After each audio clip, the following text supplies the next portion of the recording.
leading to a third wave with much higher mortality rate and higher rate of infection expected by February 2021. Daily new cases of COVID-21 hospitalizations and COVID-19 and COVID-21 related deaths will exceed medical facility capacities expected by by Q1, Q2 of 2021. Enhanced lockdown restrictions, referred to as third lockdown, will be implemented. Full travel restrictions will be imposed, including inter-province and inter-city, expected by Q2 2021. Guys, understand that. That means that if you're in British Columbia, you can't go to Quebec. All right? This is what they're talking about. And if you're in one city and you're trying to go into another city in the same province, they're not going to allow you to do that.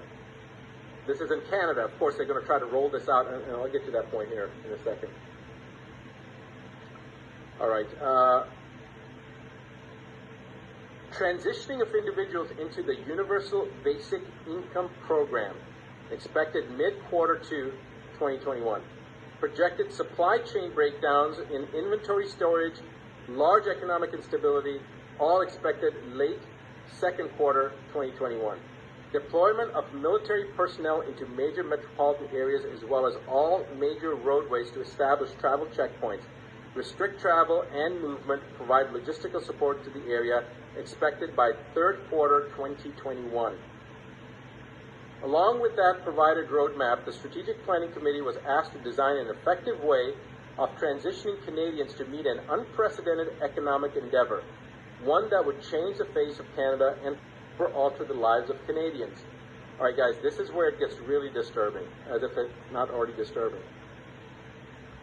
What we are told was that in order to offset what was essentially an economic collapse on an international scale, that the federal government was going to offer Canadians a total debt relief. So people are getting excited about that. That sounds good. But wait. This is how it works. The federal government will offer to eliminate all personal debts, all mortgages, all loans, all credit cards, etc., which all funding will be provided to Canada by the IMF under what will become known as the World Debt Reset Program. In exchange for acceptance of this total debt forgiveness, the individual would forfeit ownership of any and all property and assets forever.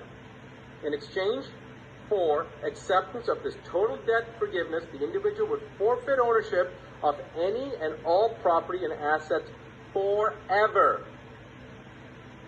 The individual would also have to agree to partake in the COVID-19 and COVID-21 vaccination schedule, which will provide the individual with restricted travel and unrestricted living even under a full lockdown. So if you agree, you can go do anything you're doing as long as you partake in the COVID-19 and COVID-21 vaccination schedule, regardless of the lockdown. Magically you take this vaccine and boom, guess what?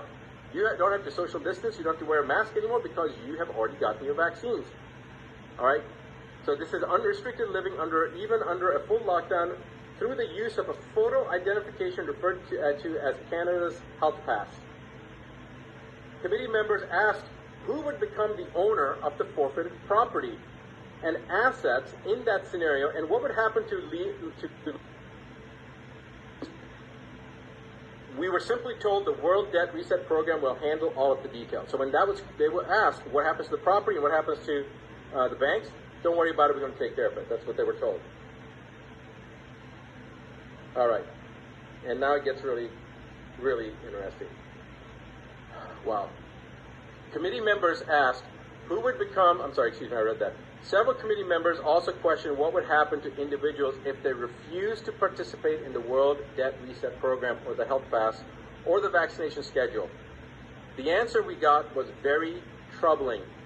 Essentially, we were told it was our duty to make sure we come up with a plan, meaning the Liberal Party was told that it was their duty to come up with a plan to ensure that would never happen. We were told it was in the individual's best interest to participate. When several committee members pushed relentlessly to get an answer, we were told that those who refused would first live under the lockdown restrictions indefinitely, and that over a short period of time, as more Canadians transitioned into the debt forgiveness program, the ones who refused to participate would be deemed a public safety risk and would be relocated into isolation facilities. Once in those facilities, they would be given two options: participate in the debt forgiveness program and be released, or stay indefinitely in the isolation facility under the classification of a serious public health risk and have all your assets seized. As you can imagine, after hearing all of this, it turned into quite the heated discussion and escalated beyond anything I've ever witnessed before. In the end, it was implied by the PMO that the whole agenda will move forward no matter who agrees with it or not. That it won't just be Canada, but in fact all nations will have similar roadmaps and agendas. That we need to take advantage of the situations before us to promote change on a grander scale for the betterment of everyone. The members who were opposed and ones who brought up key issues that would arise from such a thing were completely ignored. Our opinions and concerns were ignored. We were simply told to just do it. All I know is that I don't like it, and I think it's going to place Canadians into a dark future. So guys, now you know why I was hesitating to release this information, but now you also understand